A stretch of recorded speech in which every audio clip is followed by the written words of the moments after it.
Michigan Golf Live and the Four Golfers Network invites you on a road trip to the Mauna Kea Resort on Hawaii's Big Island. One of the big challenges in a video like this is finding a way to capture your attention in the first few seconds so that you won't turn away. To find a visual so gripping and compelling that it also wraps up in a nutshell the beauty of the destination we're about to feature. I think we have that. We've come to the Big Island for some big fun, and our featured destination is the breathtaking Mauna Kea Resort. And with scenes like this, there can be no doubt why this is one of the world's most popular travel destinations. Look at this beauty.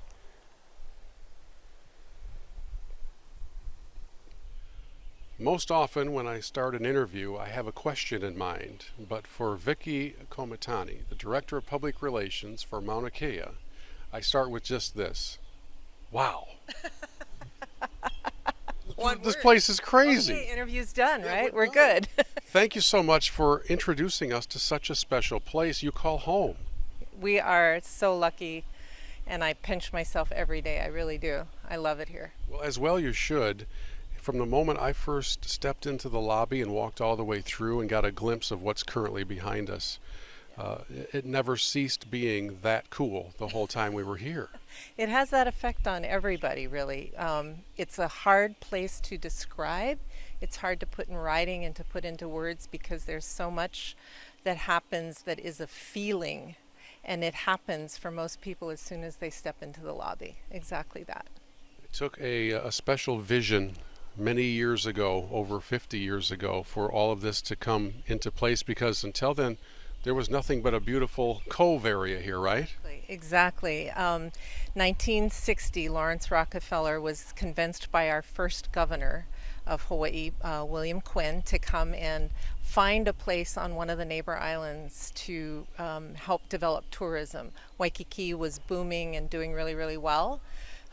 Sugarcane was already kind of on its way out the door, and so Rockefeller came, was in an airplane, had sighted many different locations on different islands, and saw this bay here, which is Kaunaoa Bay, and said, I want to go for a swim.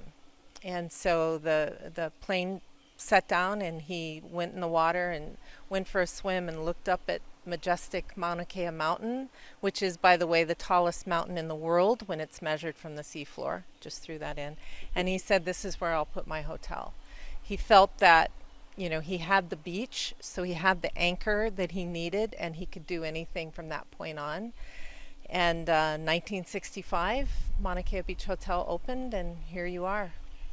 Well, from that day until this day, it has been consistently amazing. You mentioned that he went for a swim. That's something that every guest here seems to be doing because the water is warm. This is really a place to get away from it all, isn't it?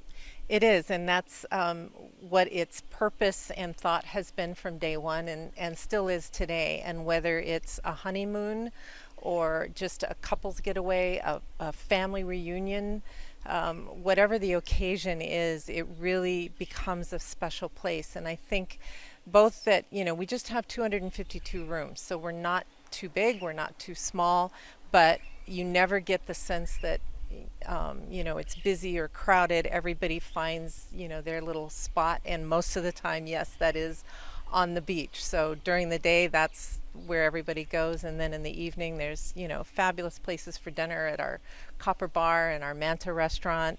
We have a luau, of course, and a clam bake down at How Tree at the beach on Saturday nights. So definitely everything you need is right here without leaving. Leaving is the hard part, but at the end, when it's eventually time to go back home, I would think that you see a lot of people already planning their return visits. That's a great statement, because over 60% of our guests are return guests. So they come back again and again. They become friends with people like Josh, our director of golf, with Craig Potler, who is our director of tennis, the beach staff down here at the beach, our bartenders, our servers. It really becomes what in Hawaii we call ohana, which is family, and there is a very keen sense of that here that our guests really, really enjoy and appreciate year after year. Could I be the director of something just so I can hang out for a while? You could be the director of interviews. Yes. I am now the official director of interviews at Mauna Kea Resort. If you have an interview you need done, please contact me. I'll be right up in one of those beautiful rooms. And before we go, I do want to comment about those deluxe rooms. I mean, you can open up the sliding doors, step out on a large balcony, and just soak in that view that takes your breath away. Yeah, the rooms here are pretty special, and what I love about them is that not only are the rooms really spectacular, but the lanai, which is the balconies, whether you have a golf view or an ocean view or a beachfront view, the lanai of all of our rooms is really spacious so that you can step out and whatever your view happens to be, you can really appreciate it. Well, I can't thank you enough for your hospitality, and as the new director of interviews, we're going to go from Vicky to introduce to you the director of golf, Josh Silliman. With the director of golf, Josh Silliman, 2 courses, and let's take them in order that I played them, which would bring us to Hapuna first. Mr. Palmer did some amazing things on that course back in, if I remember right, 1992. That's correct, 92. Yeah, I tried to, I guess, go with a little bit of a natural native sort of carving out, similar to a link style golf course there. Well, it's remarkable, at least for this Midwestern boy, to look around and not only get glimpses of the ocean, but these huge mountain ranges that surround us. The vistas are really hard to beat. 360 degrees of panoramic views, yeah. Like you said, the mountains in the background. Turning around, you've got, I mean, vast, expansive views of the blue ocean, you know, just everything. The colors pop everywhere. I happen to have a pretty good day on the scorecard at Hapuna, which means that it's a user-friendly course because, as we'll learn in a moment, I didn't do quite as well on the other one.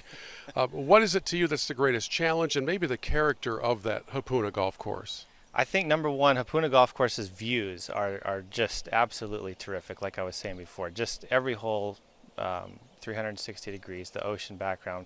But I think it's a player's course where you've got to kind of pick and choose your way around. It's not just wide open and blast driver off every tee.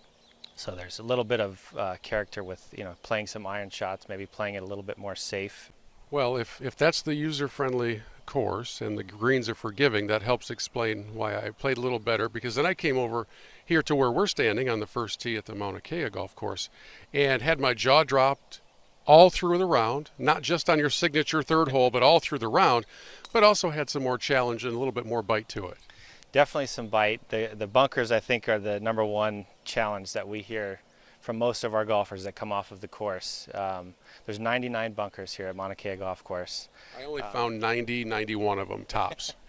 The greens are very undulating, so another challenge there. So you're, you know, trying to avoid the fairway bunkers, trying to avoid the greenside bunkers, and then once you're on the greens, trying to find a way to just two-putt is sometimes a challenge as well.